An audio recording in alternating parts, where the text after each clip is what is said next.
మామూలు పెళ్లి చేసుకున్నాడు కదా మస్తానిని, వాళ్ళ పుట్టినని షంషేర్. So Shamsher, Sadashiv, Raghunathrao and Vishwasrao. విశ్వాసరావు ఎక్కువగా ఇన్వాల్వ్ అవ్వడు, కుర్రోడు అనమాట విశ్వాసగడు. సో వీళ్ళిద్దరు ఎక్కువ కాన్క్వెస్ట్లో ఇన్వాల్వ్ అవుతుంటారు. సో ఎప్పుడైతే ఉదయగిని ఆక్యుపై చేసుకున్న తర్వాత ఇబ్రహీం ఖాన్ ఘాటి దొరికాడో, రఘునాథరావు ఏమంటాడంటే నేను చంపేద్దామని చెప్తాడు అనమాట.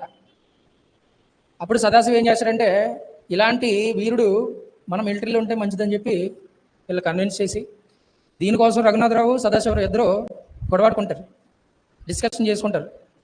ఒక ముసల్మాన్ని, ఒక ఇస్లాంకి సంబంధించిన హెడ్ని, ఆర్టిలరీ హెడ్ని మన మరాఠా ఎంపైర్లో ఎలా పెట్టుకుంటామో, ఎలా నమ్మగలమని చెప్పేసి బాగా డిస్కషన్ చేసుకుంటారు ఇద్దరు కూడా. సో తర్వాత వీళ్ళిద్దరు డిస్కషన్ అయిపోయిన తర్వాత ఇబ్రహీం ఘాడ్గిని బాలాజీ బాజీరావు మరాఠా ఎంపైర్కి తీసుకెళ్తారు. అక్కడ శనివారం వాడకి తీసుకెళ్తారు అనమాట.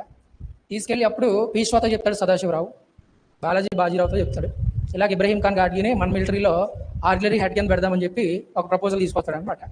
సో అక్కడ కూడా కొంచెం డిస్కషన్ జరిగి ఫైనల్గా పీష్వా కూడా ఏం చేస్తాడంటే, ఘాడ్గిని ఏం చేస్తారంటే మరాఠా ఎంపైర్లు ఎనౌన్స్ హెడ్ కింద పెడతారనమాట.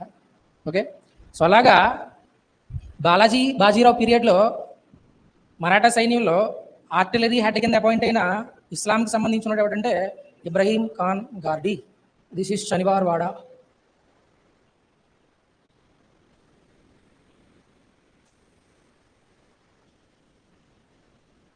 ఇక్కడ గంగా యమున దోబ్ ఏరియా అనమాట. ఇది గంగా యమున దోబ్ రీజియన్ అంటాం దీన్ని.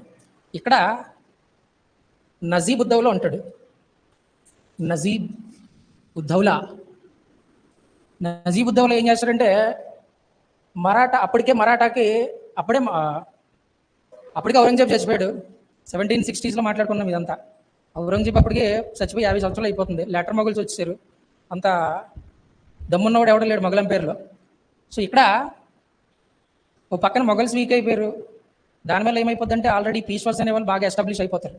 మనం మాట్లాడుకున్న చౌత్ సర్దేశ్ ముఖ్ అని